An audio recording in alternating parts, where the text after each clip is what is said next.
Good morning friends. Him update channel में आज की मुख्य खबरों के साथ आप सभी का स्वागत। हंगामे के बीच राज्यसभा में समान नागरिक संहिता बिल पेश। सदन में प्रस्ताव के पक्ष में 63, विरोध में 23 वोट। समान नागरिक संहिता पर प्राइवेट मेंबर बिल पेश होने के बाद राज्यसभा में जमकर हंगामा हुआ। यह प्राइवेट मेंबर बिल भाजपा सदस्य करोड़ीलाल मीणा ने पेश किया। हालांकि उनका the uniform civil code in India bill 2020 विपक्षी सदस्यों की कड़ी आपत्ति के बीच मत विभाजन के बाद राज्यसभा में पेश हो गया। भाजपा के करोड़ीलाल मीणा के इस विधेयक को पेश करने के लिए लाए गए प्रस्ताव के पक्ष में 63 तथा विरोध में 23 मत पड़े। तृणमूल कांग्रेस, बीजू जनता दल और वाईएसआरसीपी के सदस्य मत विभाजन से पहले बिना कुछ कहे सदन से बाहर चले गए। रवि किशन ने लोकसभा में लाया जनसंख्या नियंत्रण के प्रावधान वाला गैर सरकारी विधेयक। भारतीय जनता पार्टी के सांसद रवि किशन ने जनसंख्या वृद्धि पर नियंत्रण करने के प्रावधान वाला एक गैर सरकारी विधेयक शुक्रवार को लोकसभा में पेश किया। गोरखपुर से लोकसभा सदस्य ने गैर सरकारी कामकाज के तहत सदन में जनसंख्या नियंत्रण विधेयक 2019 पेश किया। इसके अलावा कई अन्य गैर सरकारी विधेयक लोकसभा में पेश किए गए।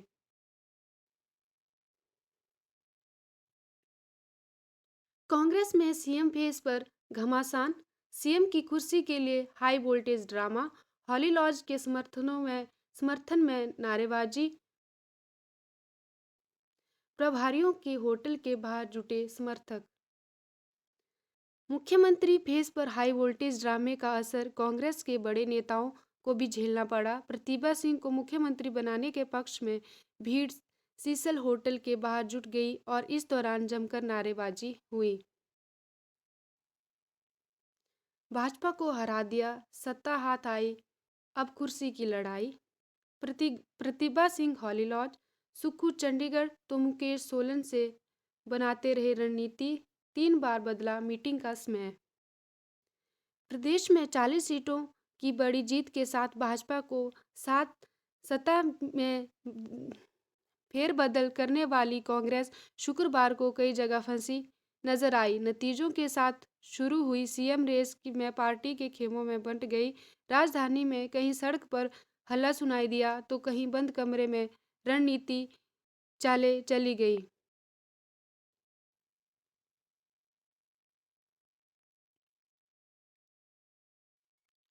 नौ एमएलए देने के बाद भी सरकार में नहीं होगा मंडी का रोल। 5 साल तक मुख्यमंत्री की कुर्सी का सुख भोगने वाली मंडी के लिए एकदम से बदली राजनीतिक करवट। मंडी जिला में इस बार अजीब राजनीतिक परिदृश्य बना है। भाजपा की 9 सीटें जीतने के बाद भी यहां जश्न नहीं मना पा रही है। वहीं कांग्रेस प्रदेश में सत्ता में वापसी आने के बाद भी मंडी में खुशी मनाने की सूरत में नहीं है। प्रदेश के इतिहास में यह पहली बार हो रहा है जब मंडी जिला में 9 सीटें जीतने के बाद भी उस दल की सरकार नहीं बनी है। चंद्रशेखर को मंत्री बनाना कांग्रेस के लिए जरूरी। मंडी से एकमात्र धर्मपुर सीट पर कांग्रेस ने जीत दर्ज की है, जहां 3 बार चुनाव हारने के बाद चंद्रशेखर ने महेंद्र सिंह ठाकुर के किले को ढहाते हुए उनके बेटे रजत ठाकुर को 3024 मत से हराया है। हिमाचल में आज हटेगी आचार संहिता। विकासात्मक कार्यों के साथ भर्तियों के रिजल्ट से हटेगी रोक। हिमाचल प्रदेश चुनावों को लेकर लगी आचार संहिता शनिवार शाम को हट जाएगी। ऐसे में प्रदेश में विकासात्मक गतिविधियों पर लगी रोक भी आचार संहिता के कारण हट जाएगी। राज्यपाल से मिले मुख्य चुनाव अधिकारी। भारत निर्वाचन आयोग के प्रधान सचिव राहुल शर्मा तथा मुख्य निर्वाचन अधिकारी मनीष गर्ग के नेतृत्व में चुनाव निर्वाचन विभाग के अधिकारियों ने शुक्रवार को जहां राज्यपाल राजेंद्र विश्वनाथ आर्लेकर से भेंट की तथा उन्हें भारत निर्वाचन आयोग द्वारा 2022 में हिमाचल प्रदेश विधानसभा चुनाव में निर्वाचित सदस्यों के नाम तथा उनके दल संबंधी सारी जानकारी अधिसूचना सौंपी।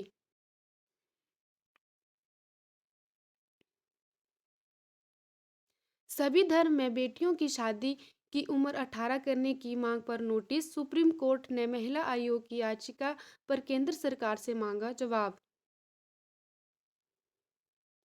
सुप्रीम कोर्ट ने शुक्रवार को राष्ट्रीय महिला आयोग की याचिका पर केंद्र सरकार को नोटिस जारी किया, जिसमें सभी धर्म या समुदायों की लड़कियों की शादी की उम्र 18 साल करने का निर्देश देने की मांग की गई है। सीजेआई डीवाई चंद्रचूड़ ने आयोग की याचिका पर परीक्षण करने का निर्णय लेते हुए केंद्र सरकार को याचिका पर जवाब दाखिल करने के लिए कहा।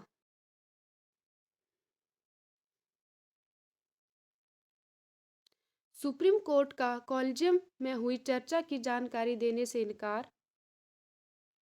शीर्ष कोर्ट ने कहा, सूचना के अधिकार के तहत केवल कॉलेजियम का अंतिम फैसला ही किया जाएगा सार्वजनिक। सुप्रीम कोर्ट ने कहा कि सूचना के अधिकार के तहत कॉलेजियम की बैठक में क्या चर्चा हुई, इसकी जानकारी नहीं दी जा सकती, केवल अंतिम फैसला ही सार्वजनिक किया जाएगा।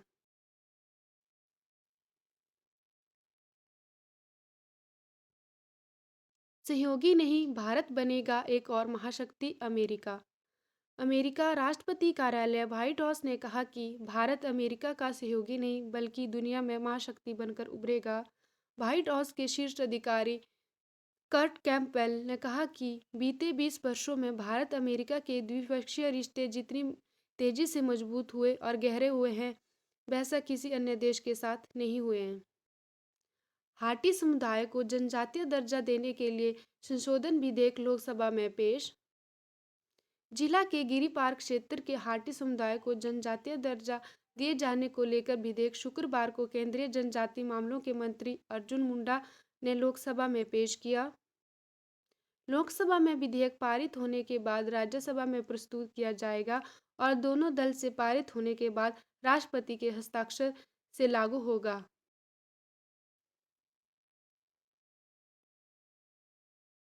मिड टर्म परीक्षाएं देने को मिले मौका। एबीवीपी ने एचपीयू के छात्रों के लिए दोबारा चांस देने की उठाई मांग। अखिल भारतीय विद्यार्थी परिषद हिमाचल प्रदेश विश्वविद्यालय विवि विभाग इकाई द्वारा विभिन्न छात्रों को लेकर विभाग अध्यक्ष को ज्ञापन सौंपा। विद्यार्थी परिषद ने इस ज्ञापन के माध्यम से मांग उठाई कि छात्रों की इन मांग को जल्द से जल्द पूरा किया जाए। इकाई अध्यक्ष सचिन राणा ने कहा कि विवि विभाग के बहुत से छात्र किसी कारणवश अपनी मध्य अवधि परीक्षाएं नहीं दे पाए हैं, तो उन सभी छात्रों को भविष्य को ध्यान में रखते हुए उन्हें पिछले एवं इस सत्र की दोबारा मिड टर्म परीक्षाएं देने का मौका दिया जाए। स्कूलों में चेक होंगे 8वीं के पेपर। शिक्षा बोर्ड ने प्रदेश के विद्यालयों को दिया निर्देश। प्रदेश माध्यमिक शिक्षा बोर्ड ने अब 8वीं की परीक्षाएं खत्म होने के बाद यह तय किया कि पेपर के मूल्यांकन का काम स्कूल क्लस्टर स्तर पर होगा। इस बारे में सभी स्कूलों को निर्देश जारी किए गए हैं। तीसरी बार चेक होंगे छात्रों के पेपर। रीचेकिंग में 3 बार 4 अंकों से फेल 10% तक बढ़े अंक। बीए प्रथम सत्र में फेल हुए 80% स्टूडेंट। हिमाचल प्रदेश विश्वविद्यालय में खराब रिजल्ट को लेकर अभी छात्रों को इंतजार करना होगा। कारण यह है कि एचपीयू की कमेटी को जो काम सौंपा गया था, उसमें आरंभिक जांच पर सामने आया है कि जिन कॉलेजों में ज़्यादा छात्र फेल हुए हैं, वहां यह भी पाया गया है कि अधिकतर छात्र 3 से 4 अंक से रह गए हैं। हालांकि यूनिवर्सिटी प्रशासन ने अभी यह साफ नहीं किया है कि ऐसे छात्रों की संख्या कितनी है, लेकिन अब यह तय है कि यदि ऐसे छात्र जो रीचेकिंग में 2 से 3 अंक और अधिकतम 5 अंकों से फेल हुए हैं, उन्हें पास होने के लिए 10% तक अंक मिल सकते हैं।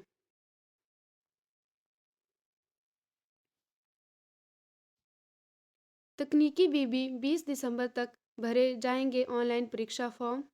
हिमाचल प्रदेश तकनीकी विश्वविद्यालय हमीरपुर में जनवरी-फरवरी 2023 में प्रस्तावित परीक्षाओं के लिए नियमित सत्र की रीअपियर की परीक्षाओं को लेकर तैयारियां शुरू कर दिया है। तकनीकी बीबी और संबंधित शिक्षण संस्थानों में स्नातक और स्नातकोत्तर कक्षाओं के विद्यार्थियों और रीअपीयर की परीक्षाएं देने वालों के लिए 20 दिसंबर तक बिना लेट फीस परीक्षा फॉर्म भरने के निर्देश जारी किए गए हैं।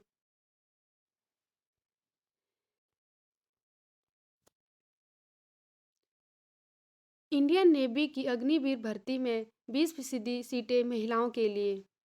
इंडियन नेवी में अग्निवीर की भर्ती में 20% सीटें महिला कैंडिडेट्स के लिए आरक्षित हैं। वर्तमान में भारतीय नौसेना में 550 महिला अधिकारी एक अलग अलग पदों पर पोस्टेड हैं। जो लड़कियां अग्निवीर नेवी में शामिल होना चाहती है वे एलिजिबिलिटी और सैलरी जरूर जान लें। महिलाओं की उम्र 17.5 साल से 21 साल के बीच होनी चाहिए। वो 10वीं पास होनी चाहिए। उन्हें अनमैरिड होना जरूरी है। उनकी हाइट 152 इंच यानी 4 फीट 11 इंच होनी चाहिए। इस भर्ती में लड़कियों के लिए हाइट की छूट भी दी जा रही है। इसकी जानकारी के लिए इंडियन नेवी की ऑफिशियल वेबसाइट पर विजिट कर सकेंगे। मैच से एक हफ्ता पहले धर्मशाला पहुंचेगी भारत ऑस्ट्रेलिया की टीमें। अंतर्राष्ट्रीय क्रिकेट स्टेडियम धर्मशाला में 1 मार्च को होने वाले भारत ऑस्ट्रेलिया के बीच टेस्ट मैच के लिए करीब एक सप्ताह पहले दोनों टीमें धर्मशाला पहुंच जाएगी।